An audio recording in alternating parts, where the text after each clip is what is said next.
In a world of constant pings, endless scrolls, and a symphony of demands, how do we find ourselves?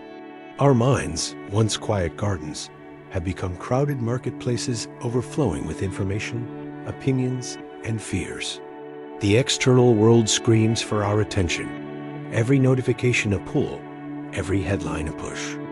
We navigate this digital cacophony, this relentless stream of other people's thoughts, dreams, and anxieties. We are constantly connected, yet feel increasingly disconnected from the one person who matters most, our own self. We've built lives around reacting to the outside, but what about the whisper within? That quiet, persistent voice that holds our deepest truths, our most authentic desires. Has it been drowned out completely? Or is it just waiting for us to finally stop and listen? This isn't just about finding peace. It's about finding our way back home, to the core of who we are.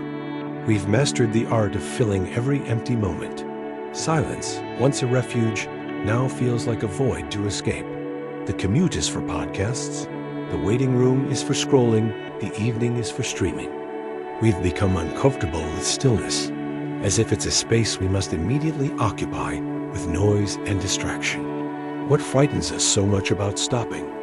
What are we running from when we refuse to be alone with our own thoughts? Maybe it's the truth that silence holds a mirror. In that quiet, we are confronted with everything we've been pushing down, the unanswered questions, the unresolved feelings, the subtle dissatisfaction we expertly ignore during the day. Silence doesn't just reflect our peace. It reflects our hidden anxieties, our unspoken grief, our deepest longings.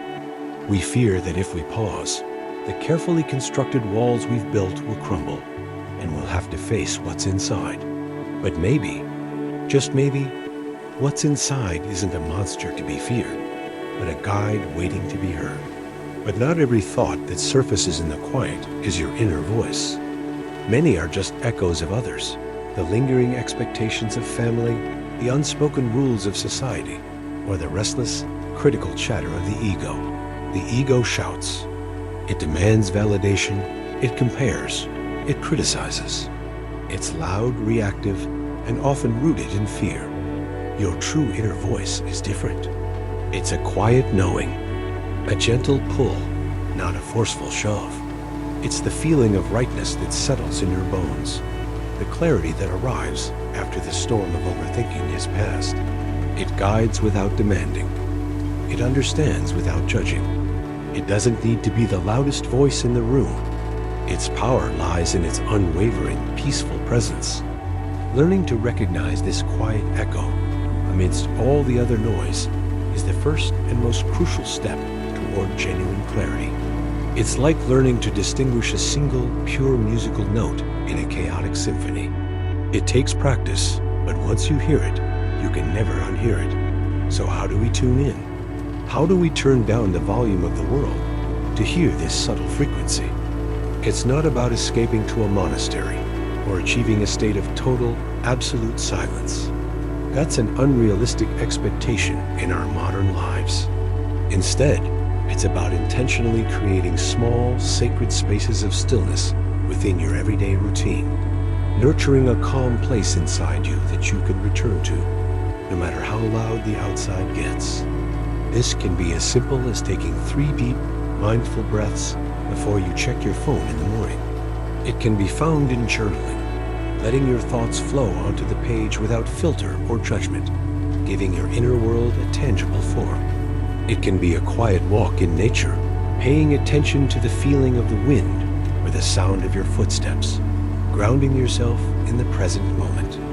It's about observing your thoughts as they arise, like clouds passing in the sky, without getting swept away by them. Each of these small acts is an invitation. You are inviting your inner wisdom to rise to the surface, like stars slowly appearing one by one as the sky darkens and the city lights dim. When you consistently quiet the outside world and begin listening to your inner echo, a profound and beautiful clarity emerges. The constant mental debate over decisions begins to soften. Choices that once felt overwhelming start to feel lighter, more intuitive, guided by a sense of alignment rather than anxiety. Your sense of purpose, which may have felt abstract or lost, begins to feel stronger, more defined. It's not a grand revelation that strikes like lightning, but a gradual strengthening from within. A calm resilience begins to grow. You find you are less rattled by external events, less swayed by the opinions of others, because you are anchored to something solid and true within yourself. This isn't about escaping reality or becoming detached from the world. On the contrary, it's about learning to navigate it with an inner compass, a reliable tool guided by your most authentic, centered self. You can finally move through the world not as a ship tossed on the waves, but as a captain steering with quiet confidence toward your own true north. The world will always be noisy. The demands will not disappear. The notifications will continue to chime, and the pace will rarely slow down. But your inner sanctuary, that quiet space within, can remain. It's a place you can build, fortify, and return to any time you need. Cultivated with moments of stillness, protected from the relentless intrusion of external noise. And let its quiet, steady wisdom guide you through the beautiful, chaotic dance of life. Thank you for joining this reflection. If this journey resonated with you, consider subscribing to Reflex Dreams for more explorations into the vast and wondrous landscapes of the mind and emotion. Let's continue discovering together.